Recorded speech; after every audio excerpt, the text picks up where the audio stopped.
traditional sort of marketing techniques, and that's been our most successful launch to date. If you are in any type of business, you have any type of product, you have to be capturing testimonials because they will sell you, they will sell your product. Like, running a business is extremely hard, but I think if you're starting one, we have that mentality now, and we have the mentality in the start is we're prepared to lose everything over this. Hey everyone, welcome back to my channel. So today I'd like to say thank you to Casita Properties for sponsoring this podcast. They are the UK leading property company when it comes to off-market buy-to-let discreet sales. I'm welcoming Owen Barrow from GoGetters. Thank you very much. Pleasure to have you here, buddy. Yeah, no, pleasure for inviting me on. No, I'm excited because you've got an exciting, driven, fast-growing business, but we're going to start from the beginning. Okay. Tell us who you are and what you do. Okay, so as you said, I'm Owen Barrow, co-founder of GoGetters. So GoGetters is a on-demand delivery app that focuses solely on independent local restaurants and stores. So what you can expect from our app is the best quality of choice, the best service, and the best experience when you're comparing us to some of the big players in the market. And how did it start? So let's start from the beginning, because what I like to do is get into where this actually came from, understand sort of how this sort of really sort of started from the beginning of, as a child, and when you first started to notice sort of that entrepreneurial spark. So take us back to the beginning. Okay, so fairly positive childhood upbringing, but no money, single parent, me and my brother. My mum didn't even have a driving license till I was about 12, so getting the weekly shop was like a challenge in itself. But we made the best of what we had, and that's not an X Factor sob story, by the way. But so I was born in Scotland, moved around like 4 different junior schools, and then when I moved to England, got through senior school, started college, but just didn't feel like I was getting what I wanted. I always wanted to get involved in a business, and I weren't learning that from a textbook. So I went and got an apprenticeship, 4 days in an office, 1 day at college. And for me, that was transformational in my growth as a young adult. And I've always had that drive of wanting to own my own business, which is why I wanted to sort of know the nuts and bolts of how a business operated as soon as I could. So 2 years into that apprenticeship, I then started GoGetters with co-founder Lee Nicolau, because we spotted a market, sort of a gap in the market of a company that treated the local and independents fairly. And the big guys are just not doing that. Okay, so we spotted that gap, and with every penny we had, we bought a car, sign wrote it with our logo on it, and used social media to our advantage because it was free, obviously. Put a post out saying, we'll deliver you anything you want for £5 between the hours of 5 and midnight, 5 p.m. and midnight. And yeah, we were delivering everything from live crickets for people that had pet lizards. We were running up to nightclubs for people that had forgot their ID. So we'd go to their parents' house, they'd give us their driving license, we'd run it up to the queue, get our £5 and give them their ID. We were doing everything we can to get a buzz around the name. And yeah, that's sort of the early parts of how it started. Obviously, it's a lot different now, but that is the sort of, the hardcore part of it, let's say. Yeah, it's cool because I think what you were just explaining there about, running up to nightclubs, doing all these things that are they're so different to what your typical, like Uber, all these other companies that kind of just do your generic, pick up the food, deliver it. Things are, they're whizzing about on these scooters and stuff like that, but actually being able to order something like so small or so specific and then get it literally handed to you is that whole, people say, if you're going to start a business, you've got to look at a market that's quite fat and bloated, or that there's a gap. And I think doing stuff like that is so different. But that must be quite hard, because if you're going to go to that length of literally going up to someone and going and picking up something so small or so specific, like I say, how did you manage? Because I imagine that probably weighs quite heavily on the financial side of it, because then you really have to calculate, is it going to be worth it for the customer to pay probably what you're going to charge to be so specific in what you pick up and deliver? Yeah. So how did you kind of find that happy medium of we're going to be able to make money but be so unique? So we wasn't, being honest. We were getting up at 5 a.m, hitting the gym, still in our full-time jobs for the first year and a half. We were just doing everything that would just bring money in. We were two young guys that didn't have any knowledge of running a business. So the financials didn't work anyway. It was just, we just saw that as a way of getting our name out there. And when things obviously got a bit more serious, we did restrict how custom things could get.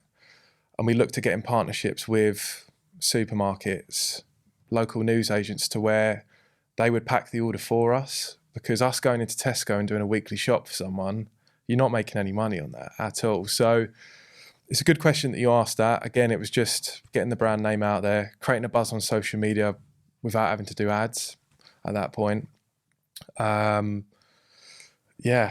Once we hired our first few drivers, we quickly found out that running up to nightclubs wasn't feasible. And we had to get a bit more of a structure, because this was all run off mobile phones at this stage. We didn't have a website or an app. So you would text me saying, hey, it's Aaron. Can I have a Big Mac meal, 2 drinks, and here's my address? And we'd have to go to McDonald's, queue up as a normal customer, order, pay out of our own money, and then deliver it to you. Which logistically, as we got busier and busier and busier, was a nightmare. So we had to then build our own website, which is not cheap, as you probably know. So we gave a share deal to a local developer where we lived, gave him some shares in return for a cheaper website. And that was the moment in 2018, 2 years after we founded, that everything changed. Because texting 2 guys that can deliver you everything is a bit weird. It's not very trustworthy. So when we launched the website, it became family friendly, the brand was created, and that's when it just went like that. It just completely skyrocketed from that point onwards, yeah. I suppose you've had to be quite up there with innovation. You've had to think on your feet, Massive. You know, always changing, always adopting. I think that's a really important point to get across to people, is that it's not a case of you make a business plan and everything goes smoothly. Like, you're constantly changing. You know, you just said it there, you worked out that it wasn't actually feasible to keep going up to nightclub doors and, you know, passports and driving license and stuff like that. And I think when people think of starting businesses or start planning for a future in, you know, their ventures, there's a lot of planning that goes into it. But it's funny, isn't it? Like, the plan never really goes to plan. So it's interesting to hear how things have changed. How have you found, because we were talking off camera, the importance of moving on to video and marketing? Because obviously social media is so important, that you are, you know, marketing your brand, your business, what you offer, the value that you have. How important has it been for you to really make that transition into video to what you can do? Like, massive. Like, we've done everything. Every form of marketing out there we have tried, whether it's billboards, leaflets, PR, people being on the street handing stuff out.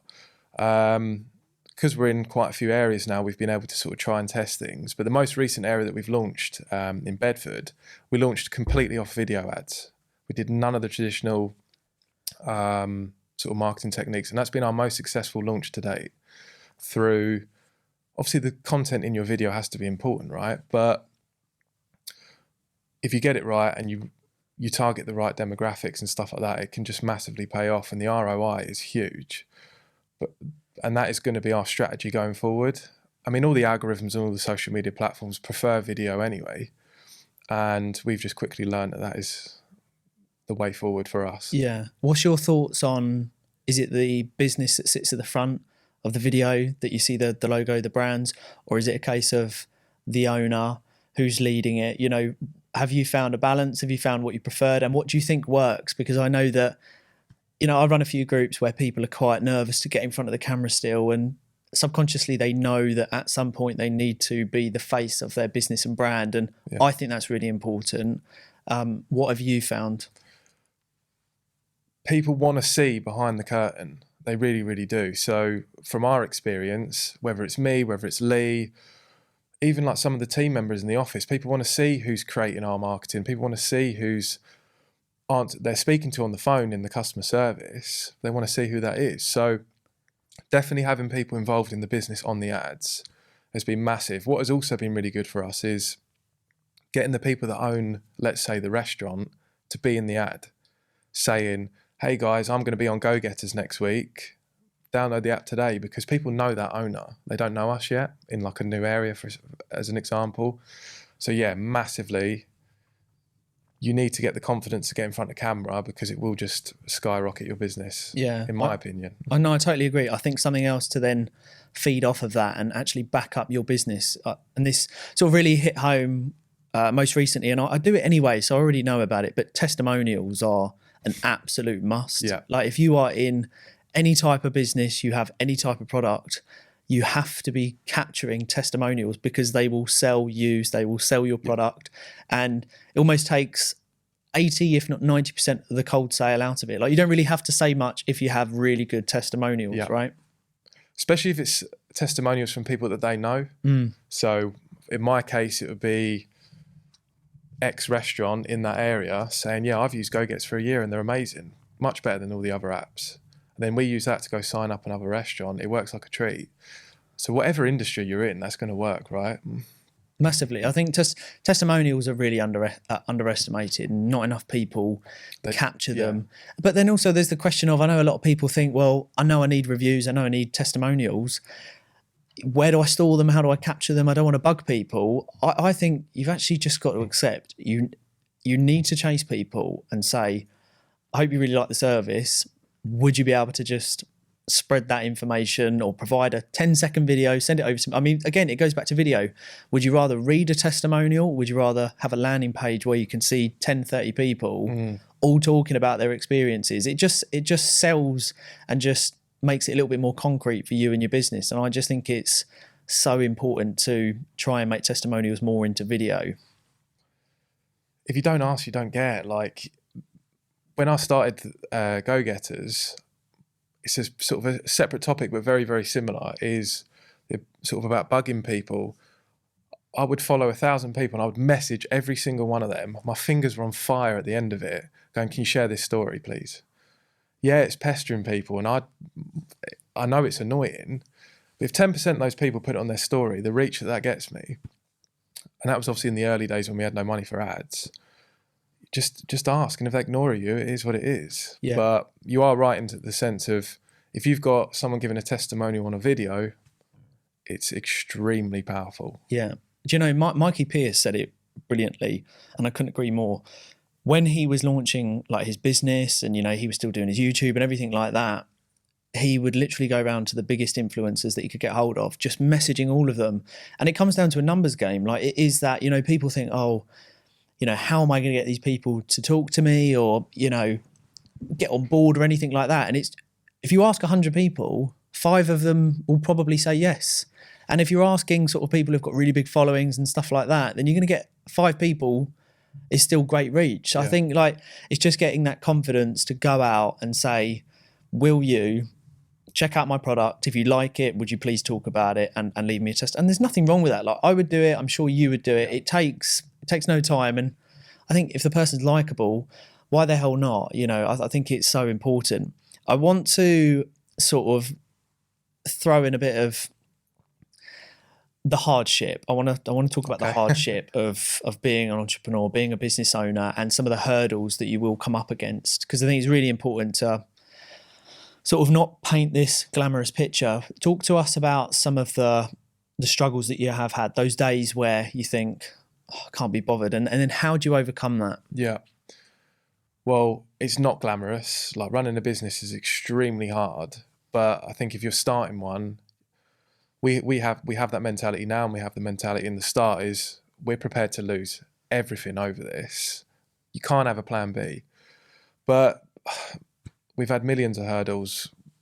In the early days, cash flow management was one of them. We were 2 guys that had no idea how to, we were taking orders with cash and card and we weren't monitoring it. And then bang, you get hit with either a tax bill or a VAT bill. And that's what happened to us. And we had no money to pay that. The business was getting orders in, but we were like a week away from going bust. We had to borrow a family member's house deposit to pay that VAT. Wow. Which obviously is a big risk, right? But we had to do what we had to do. So we got that done, got it paid, and then just worked our way through it, through Lee moving out of his flat, moving into my parents' house. All these sort of things that just reduced the cost of our living to get through that sort of tough stage. But I still have tough days now. We all do, right? The way I look at it is you have to change the way you look at things. It's not, oh, I have to do this or I have to do this meeting. It's, I get to do this meeting. I get to work till 10 o'clock at night on growing my brand. That's a luxury some people don't have.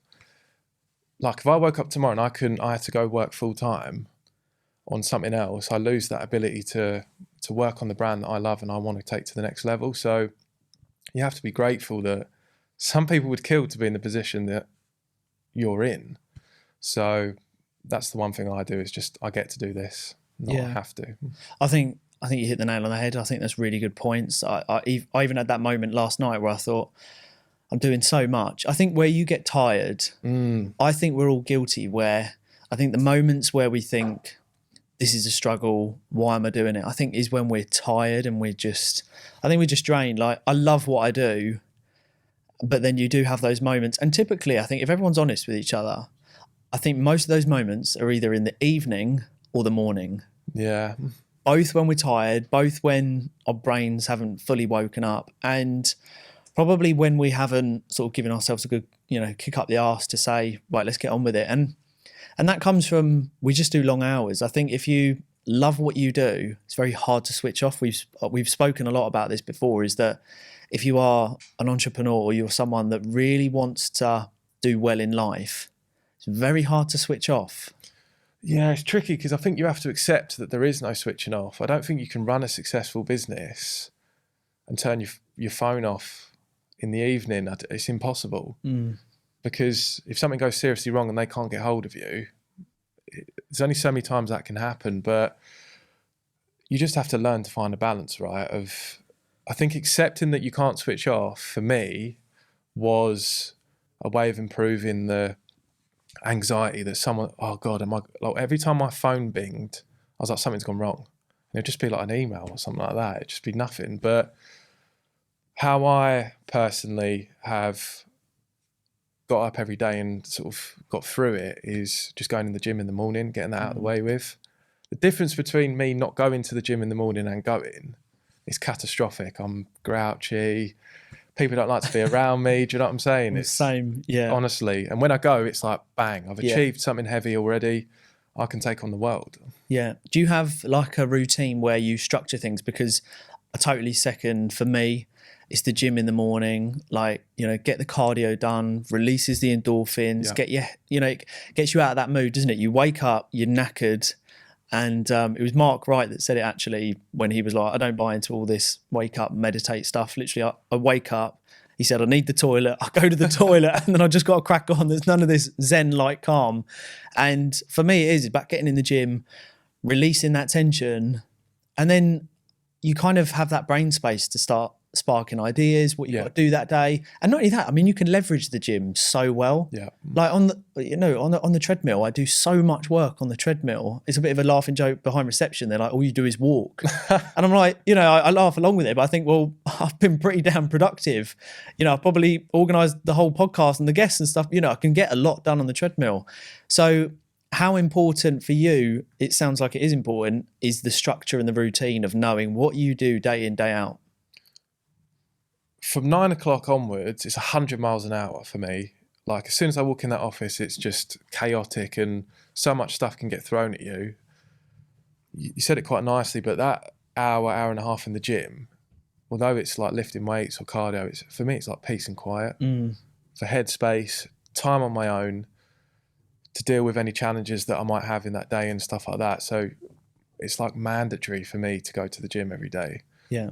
Or at least maybe go for a cycle or whatever, but I need to get an achievement that gets my body going every single morning. And you don't have to burn yourself out doing it. It can just be walking around, I don't know, your park or whatever. But if I get up at 8 in the morning and I'm in the office at 9, my brain's not awake at all. And I'm going to make a decision off the back of that in a meeting or whatever that I might regret. So it's crucial. It really is, for me. Just gets you alive. And it's a great learning time as well. Like if you're not able to be productive or you're not able to get tasks done, switch on Audible or watch YouTube. But we weren't going to talk about this, but I want to get your take on it. Is that like time leverage? Where people say, "Oh, I haven't got the time," and these conversations come up quite a lot where people are like, I just haven't got the time. I just can't do that. And I think my answer is always, we'll get up earlier. And Yeah. I'm not into this whole like, oh, you got to hustle and you for 24/7 and all this. I'm not into that. But I do believe that if you're waking up at 6 and you still don't have time, wake up at 4:30 or 5, and you will have time. Like I don't buy into the whole there's not enough time. Yeah, I find it. Yeah, there are some circumstances where people, like they're like single parent, they got 4 kids, but take that out of the equation. Majority of people can make the time because they're getting in at 6. They're tired. They're flicking on Xbox or TV. It's not that they don't have the time; it's they don't want to make the time. In my opinion, because if you got pushed a gun to your head, you would find time in that day. So it's like you say, wake up an hour earlier. You will be tired, but after a month of waking up at that time, you'll get used to it, and you'll see a transformational difference in your life. Yeah, if you really want something, you'll do everything you can to make the time. It's habits, isn't it? It's like, people have bad habits, and the bad habit is that you can't get up early enough. The bad habit is that you don't make time. So you could switch that to a good habit. I think that's why that there is such a big difference to people who are really driven to do well, is because they are willing to do what most people won't. And like, you take out those circumstances of people who have got 4 kids and like single parents and stuff like that. Like there are situations where people can't. I do get that. But if you want it, normally people will find a way. And that's the way that I look at it, is like, okay, 100%.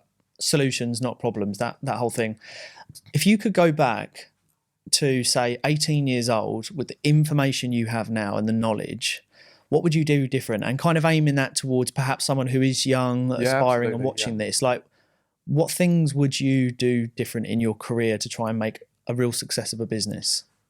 I'll give you 2 answers. One, something you should do, and one I should have done different. So what I should have done different when starting the business, started it when I was 19, at least through to when I was about 22, so the first 3 years, is delegate more.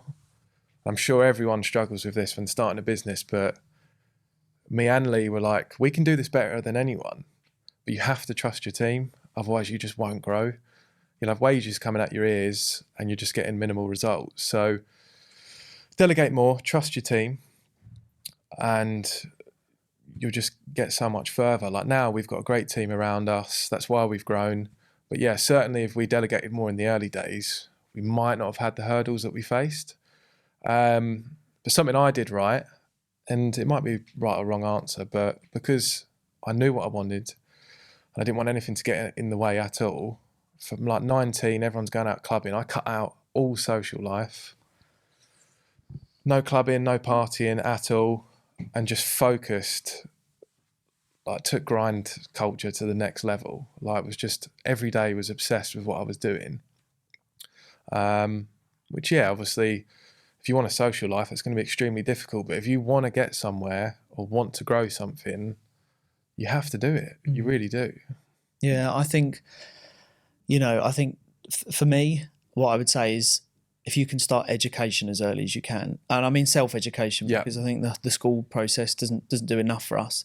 So yeah, my take on that is, if I could go back, it would be just literally learn as much as you can, because I think the saying that blueprints are everywhere, and you can learn all different types of models and then and take segments from it to apply to your own business or your own interest, I think are so true. I think there's something to learn in everything.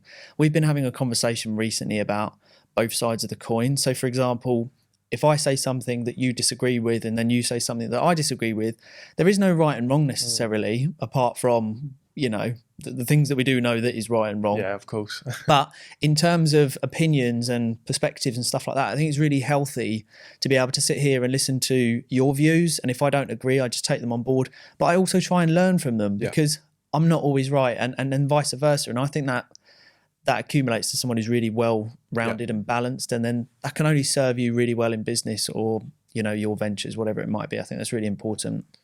Yeah, I mean, personal development is, I don't see anything more important.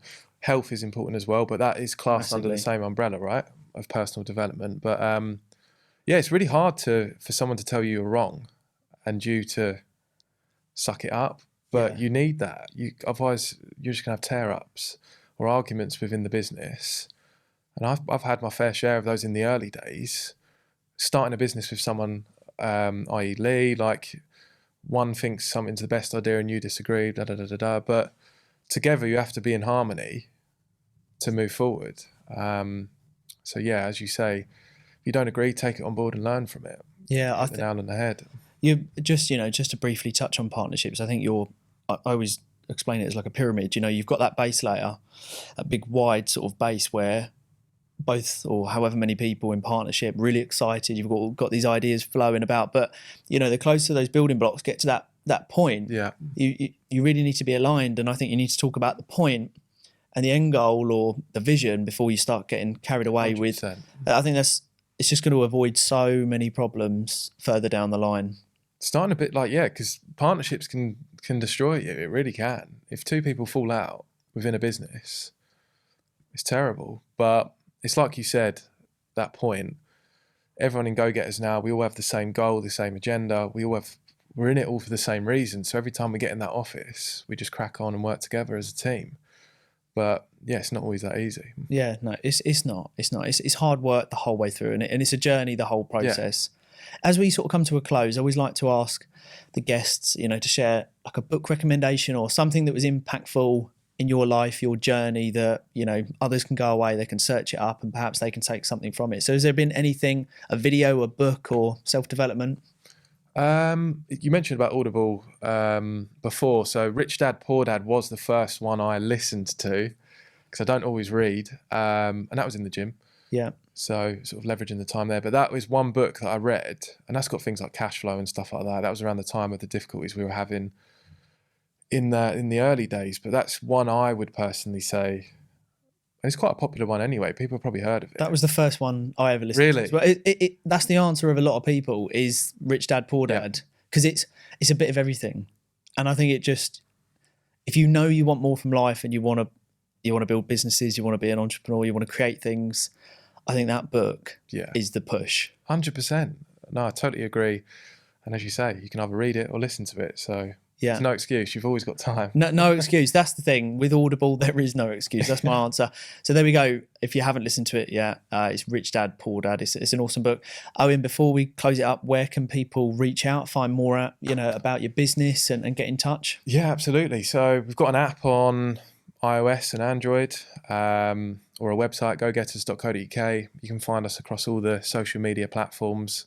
And you'll be hearing a lot about us over the next few years. We've got big growth ambitions. Going for a funding round at the moment, actually, which is really exciting. And in 5 years' time, we'll be everywhere. Exciting stuff. I'm looking forward to it, and I'm sure we'll speak again. So absolutely. Everyone that joined us and watched this far, thanks so much, and we'll see you all very soon.